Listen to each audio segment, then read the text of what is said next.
What's happening, guys? Welcome back to another episode of Ruse Reviews, and today we are chatting about Unluck by Chris Rawlins. So, let's get into this.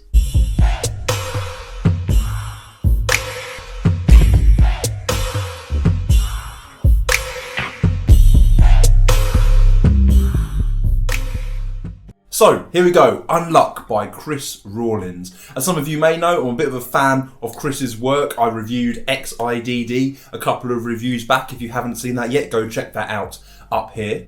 Unluck is a booklet and a gimmick which is an expansion on the core method and principle that Chris uses in his routine, One Card Poker. What you also get in this booklet is a QR code that sends you directly to the video tutorial of the One Card Poker routine that Chris put out with Penguin. That in itself is extremely helpful. For me, I'm a visual learner, so I like to be able to see things as well as to be able to read them as well, so it gives a good balance of both options, but that addition alone really helps with the learning process of the core method. So, in this booklet, what are you going to learn?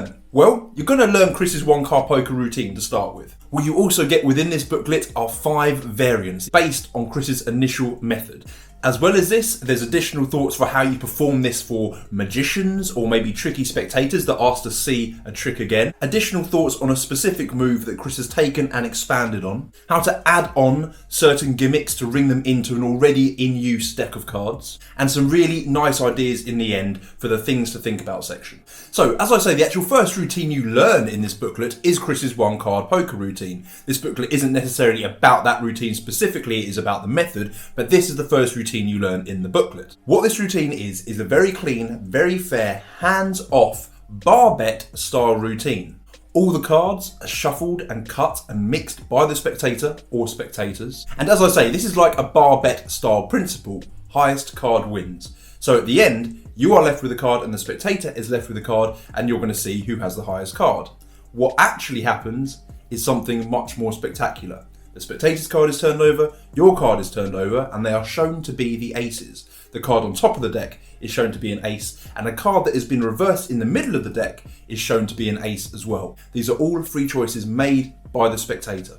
So, as you can see, what starts off as a one card poker game actually turns into a cool 4-ace production, which you can then go into any of your 4-ace routines. So, the core method itself is super easy and super effective. It definitely would be a magician faller. It kind of reminded me when I initially saw it of an out of this worlds routine that I do, which was very fair. I think it might have been Juan Tamarez's, but very fair. The spectator makes all the choices, who gets this card, who gets this card, and they can swap and change and they do all the shuffling themselves. It's a very fair, very clean method for making this apparent 4-ace production at the end. And as I say, you also get an ad card with this booklet which directly connects to this one card poker routine. What the ad card does is it makes one portion of the routine slightly more justified. Me, myself, I'm not sure if I would use it yet because the justification for what's happening at that part is still pretty good. I think the ad card is just there to cover bases. It's also a great way to introduce this effect. You know, the ad cards are in a deck of cards. You can take them out and say we're going to play the game on this ad card. But either way, it is a super cool addition to this booklet. So let's get on to the variants of this core method. So the first variant is a date prediction. The spectator can shuffle and mix the cards as much as they like. The cards are then dealt, much like the one card poker routine, and then you end up with the numbers matching today's date. There is also a nice addition in which you write down a little prediction, and on that prediction it just says today, right? So you get this little kicker of them turning around the prediction and it says today. They then look down at the cards that they freely dealt out of the deck and everything was fair, and it spells out today's date. That's really cool. What I really like about this is it's a slow burner, right? It's a slow burning effect. So it's almost like they see the numbers, they don't put it together, and it just slowly dawns on them that it is forming the date. It is a really cool way of revealing and using this method. It is one of my favourite reactions to get because it's just seeing the spectator look and then the look of shock on their face when they realise. A really cool, a really nice routine. So the second method is a routine in which the spectator wagers their bank card against the final result. That final result just happens to be their PIN number. Now, this isn't the most practical of variants because you do have to know the spectator's PIN number. And me as a performer, sometimes I don't like revealing PIN numbers if there's a group here. Obviously, you can do one-on-one, that's fine. But I kind of like having another option. And Chris actually mentions this other option as being the last 4 digits on that spectator's bank or credit card, right? And the cards that the spectator cuts and chooses in this routine match the last 4 digits on their credit card. There's also a nice integration with your business card in this, which allows you to give your business card away, which I think is quite cool as well. What I also like about this framing is, as I say, I'm a big fan of Chris's work, and I've used his psychic criminal effect many times. It is one of my favourite effects to do with a credit card. But this effect allows you to gain the last 4 digits on a spectator's credit card and then reveal it in an interesting way. By combining Psychic Criminal and this variant, you've got a super strong routine, maybe even stronger than the variant itself. So I know how I would use it. It would only take a bit of thinking for you guys to figure it out as well. Variant 3 is probably my favourite of the 5. This gives a sort of Visa Cabaret sort of feel with a video prediction to boot. So what happens is you send your spectators a little video prediction which they open at the end of the routine. The cards are then shuffled, mixed and dealt, much like the routines before this, but the cards are then asked to be placed into each pocket. So one in the front right pocket, one in the front left pocket. The next card is dealt face down on the table, and the final card is given to you, the performer. You then ask the spectator to open up the prediction video, and all the moves that the spectator has made are replicated by the performer in that video. I'm a huge fan of this sort of free will Visa Cabaret type plot. It's not free will, it's more Visa Cabaret. I even perform the plots on radio, and it's a killer routine. This will be probably the version that I use most out of the 5. Version 4 explores the use of a certain card gimmick within the 1-card poker routine.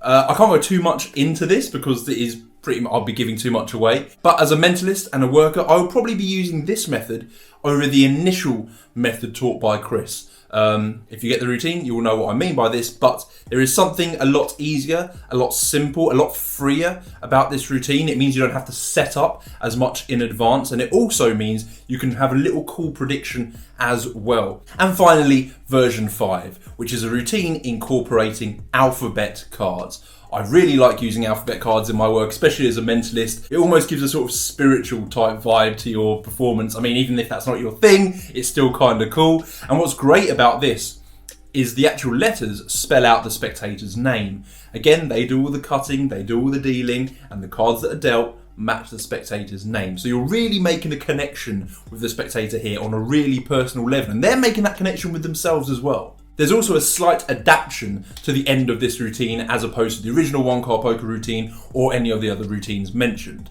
This slight adaptation is kind of cool, maybe it's slightly more procedural, but it makes sense in the way that it's routined. What I kind of like about this routine is it also rounds off the booklet, bringing back Chad Long's original inspiration while still keeping the 1-card poker framework. Well, you also get some other little tidbits in this booklet. The reverse approach. This is Chris's method for magician fooling. It's a slight adaptation to the original routine and handling, but it would really help if you have those slightly tricky spectators that ask to see tricks again, or even if you want to fool the pants off some magicians. There is also a subtlety for a move used in this routine, which Chris credits to Chad Long. This move is then expanded on by Chris, and it just gives his little thoughts and ideas on where to move with the procedure. And there's also an add-on section which teaches you how to ring in certain cards if you wish to ring in certain cards to a used deck that is already in play. It's a really nice, really simple, really quick method of adding these cards into play, and a really nice worthwhile addition just to include in this booklet. So what can I tell you? On this channel, you know I review stuff that I actually like. I wouldn't review stuff that I wouldn't like. And as soon as we're allowed to go back out into the real world again and spectators can touch your props, I'm definitely going to be adding in the 1-card poker routine